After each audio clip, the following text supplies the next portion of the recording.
पाकिस्तान में main stream ice cream के दो बड़े ब्रांड्स हैं और दोनों रियल आइसक्रीम नहीं बेचते। इनफैक्ट वो लीगली अपनी आइसक्रीम के पैकेट पर आइसक्रीम लिख भी नहीं सकते, इसलिए मजबूरन फ्रोजन डेजर्ट लिखकर आइसक्रीम बेचते हैं। इन दोनों कंपनियों की 1 लीटर आइसक्रीम अंदाजन 200 रुपये फी लीटर के हिसाब से मार्केट में दस्तयाब है। अगर आपको अच्छी क्वालिटी की आइसक्रीम खानी हो जैसे कि हागन-दास या बेन्स एंड जेरी, तो पाकिस्तान में यही इंपोर्टेड आइसक्रीम तकरीबन 3000 से 3500 रुपये फी लीटर के हिसाब से दस्तयाब है। कहाँ 3500 रुपये और कहाँ 200 रुपये। लेकिन अगर मैं आपसे कहूँ कि आप हैगन-दाज़ जैसी आइसक्रीम घर पर सिर्फ 250 रुपये फी लीटर में बना सकते हैं, और अगर इससे भी कम खर्च में आइसक्रीम बनाना हो तो सिर्फ 100 रुपये फी लीटर तैयार होने वाली आइसक्रीम किसी भी मेन स्ट्रीम लोकल ब्रांड से लाख दर्जे बेहतर होगी, और वो भी बगैर किसी आइसक्रीम मेकर के या किसी हार्मफुल केमिकल्स के। मुझसे अक्सर लोग होममेड आइसक्रीम की रेसिपी पूछते हैं और मैं हमेशा एक जवाब देता हूं कि जनाब, घर पर बगैर आइसक्रीम मेकर के आइसक्रीम बनाना ज़रा मुश्किल काम है, लेकिन ये मुश्किल अमल तकरीबन नामुमकिन तब बन जाता है जब हम ये कहें कि हम अपनी किसी रेसिपी में हार्मफुल और आर्टिफिशियल केमिकल्स का इस्तेमाल नहीं करते। यूट्यूब पर आपको बहुत सी होममेड आइसक्रीम की रेसिपीज मिल जाएंगी जिसमें कंडेंस्ड मिल्क से लेकर स्टेबलाइजर केमिकल और इमल्सिफायर केमिकल्स का इस्तेमाल किया जाता है। तो जनाब, अगर यूं ही आर्टिफिशियल केमिकल्स से आइसक्रीम खानी हो तो घर पर मेहनत करने की क्या ज़रूरत है। ऑनेस्टली, अगर घर पर आपके पास आइसक्रीम मेकर हो तो बगैर कोई केमिकल इस्तेमाल किए हुए आइसक्रीम घर पर बनाई जा सकती है, लेकिन आइसक्रीम मेकर हर किसी के पास नहीं होता। इसलिए आज हम आपको बगैर किसी केमिकल के और बगैर आइसक्रीम मेकर के आम रोज़मर्रा इस्तेमाल होने वाले अज्जा से आइसक्रीम बनाना सिखाएंगे। आइसक्रीम का सबसे बड़ा दुश्मन आइस क्रिस्टल्स होते हैं जो बगैर आइसक्रीम मेकर के लाजमी बन जाते हैं। हमारी आज की मैंगो आइसक्रीम की रेसिपी वीडियो में इन आइस क्रिस्टल्स से निपटने का तरीका हम आपको बताएंगे, तो वीडियो एंड तक ज़रूर देखें। ये बहुत रिच और क्रीमी आइसक्रीम तैयार होगी, और वो भी सिर्फ 100 रुपये फी लीटर के हिसाब से। ऑल नेचुरल मैंगो आइसक्रीम बनाने के लिए सबसे पहले हम एक बर्तन में 2 लीटर दूध शामिल करेंगे। इस रेसिपी से 5 लीटर आइसक्रीम तैयार होगी। सबसे पहले हम आइसक्रीम बेस तैयार करेंगे। हमारी इस मैंगो आइसक्रीम की रेसिपी में अंडों का इस्तेमाल होगा। 2 लीटर रूम टेम्परेचर दूध में 4 अदद अंडे शामिल करें और इन्हें अच्छी तरह दूध में हल कर लें। वैसे तो आपको आइसक्रीम की बहुत सी रेसिपीज मिल जाएंगी, लेकिन घर पर आइसक्रीम बनाने में सबसे आसान फ्रेंच टेक्निक है। लेकिन हम ट्रेडिशनल फ्रेंच आइसक्रीम की रेसिपी को मज़ीद आसान करके आज आपको आइसक्रीम बनाना सिखा रहे हैं। वो लोग अंडे को टेम्पर करके दूध में शामिल करते हैं, लेकिन हम पहले कच्चे अंडों को दूध में अच्छी तरह हल कर लेंगे और फिर इन्हें पकने रख देंगे। दूध और अंडे के आमेज़े को हमने पकने रख दिया और अब वक्त होता है इसमें चीनी शामिल करने का। हम यहाँ इसमें 2 कप चीनी शामिल करेंगे। चीनी यहाँ ना सिर्फ अपनी मिठास के लिए इस्तेमाल होगी, बल्कि जब हम चीनी को दूध में शामिल करके पकाते हैं तो शुगर इन्वर्ट हो जाती है, जिसकी वजह से आइसक्रीम में आइस क्रिस्टल्स कम जमते हैं। आइसक्रीम में जितनी ज़्यादा चीनी का इस्तेमाल होगा उतना कम आइस क्रिस्टल्स आइसक्रीम में बनेंगे। क्योंकि इस दूध में अंडा शामिल है तो हम जितनी देर इस दूध को पकाएंगे हम इसमें मुसलसल चमचा चलाते रहेंगे। अंडे की वजह से दूध कुछ कुछ कस्टर्ड जैसी शक्ल इख्तियार करना शुरू कर देगा। जो ट्रेडिशनल फ्रेंच टेक्निक है आइसक्रीम बेस बनाने की, हम उसको एज इट इज़ फॉलो नहीं कर रहे, बल्कि रेसिपी को आसान करके यहाँ आपके सामने पेश कर रहे हैं।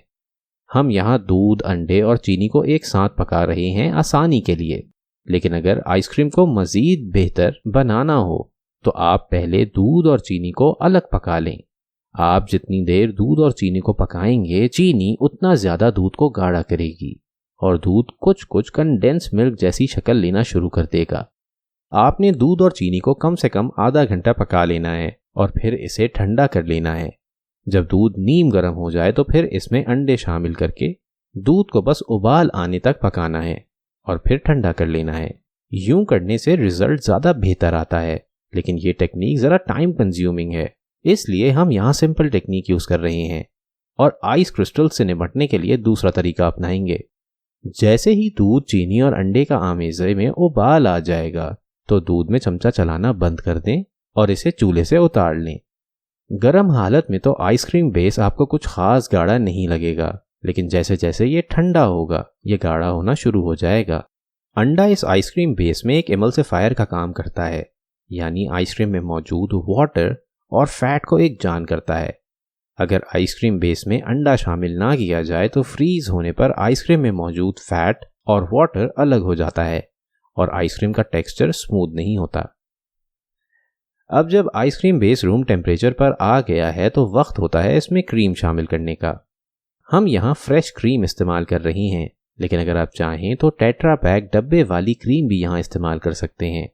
तमाम डब्बे वाली क्रीम्स में सोया लेसिथिन शामिल होता है जो एक एमल्सिफायर है और यहाँ इस केस में आइसक्रीम को स्मूथ बनाएगा। लेकिन क्योंकि हम 100% केमिकल फ्री आइसक्रीम बना रहे हैं तो हम फ्रेश क्रीम इस्तेमाल कर रहे हैं। हम यहाँ 400 ग्राम फ्रेश क्रीम इस्तेमाल कर रहे हैं।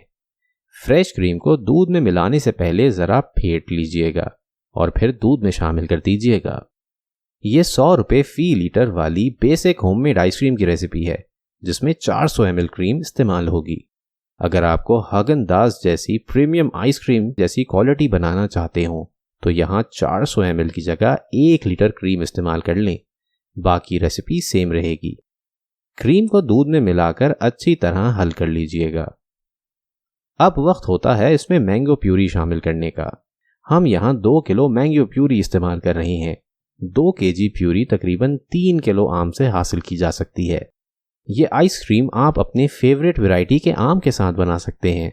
हम यहाँ चौसा इस्तेमाल कर रहे हैं। 3 किलो आम का गूदा अलग करके हमने यहाँ इसे ब्लेंडर में पीस कर इस्तेमाल किया है। यूं 2 किलो प्योर मैंगो प्यूरी हासिल हुई है। आइसक्रीम को फ्रीज करने के लिए एक प्रॉपर एयर टाइट कंटेनर का होना बहुत ज़रूरी है। हमने यहाँ एक 5 लीटर कैपेसिटी का एयर टाइट कंटेनर लिया है जिसमें अब हम अपनी मैंगो आइसक्रीम शामिल करेंगे। कोशिश करें कि आइसक्रीम पूरी तरह बर्तन को भर दे। अगर ये बर्तन आधा भरा हुआ तो आइसक्रीम का टेस्ट और टेक्सचर ख़राब हो जाएगा। इसलिए फ्रीज करने के दौरान आइसक्रीम प्रॉपरली एयर टाइट करना बहुत ज़रूरी है। इस कंटेनर को आपने शॉपिंग बैग या प्लास्टिक फिल्म से अच्छी तरह रैप करना है और कम से कम 2 दिन के लिए सॉलिड फ्रीज होने देना है। क्योंकि हम यहाँ किसी आइसक्रीम मेकर का इस्तेमाल नहीं कर रहे तो जब ये आइसक्रीम फ्रीज होगी तो बिल्कुल सॉलिड जम जाएगी और ये एक्सपेक्टेड है। 2 दिन बाद जब आइसक्रीम पूरी तरह सॉलिड फ्रीज हो जाए तो फिर इसे फ्रीज़र से निकाल कर फौरन ब्लेंड करना है। ये ब्लेंडिंग का अमल आप नॉर्मल ब्लेंडर में भी कर सकते हैं या फिर स्टैंड मिक्सर का भी इस्तेमाल कर सकते हैं। जब आप आइसक्रीम को ब्लेंड करेंगे तो ये मामूली सी डीफ्रॉस्ट होगी और ऑलमोस्ट सॉफ्ट सर्व स्टेज पर आ जाएगी। ये वही सॉफ्ट सर्व स्टेज होती है जो आइसक्रीम डिस्पेंसर मशीन से आपको कोन पर सर्व की जाती है।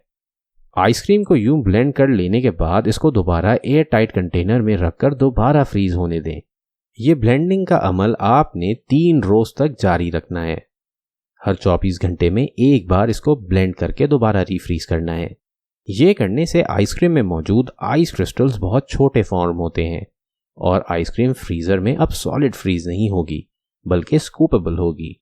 बेसिकली आइसक्रीम जितनी जल्दी सॉफ्ट सर्व स्टेज से दोबारा फ्रोजन स्टेज में जाएगी उतना छोटा और कम इसमें आइस क्रिस्टल्स फॉर्म होंगे। यानी कि आप आइसक्रीम को जितनी स्पीड से रीफ्रीज करेंगे उतने छोटे इसके आइस क्रिस्टल्स होंगे। ये अमल आपने कम से कम 2 बार लाजमी करना है, लेकिन आप ये अमल जितनी बार करेंगे आइसक्रीम उतनी अच्छी तैयार होगी।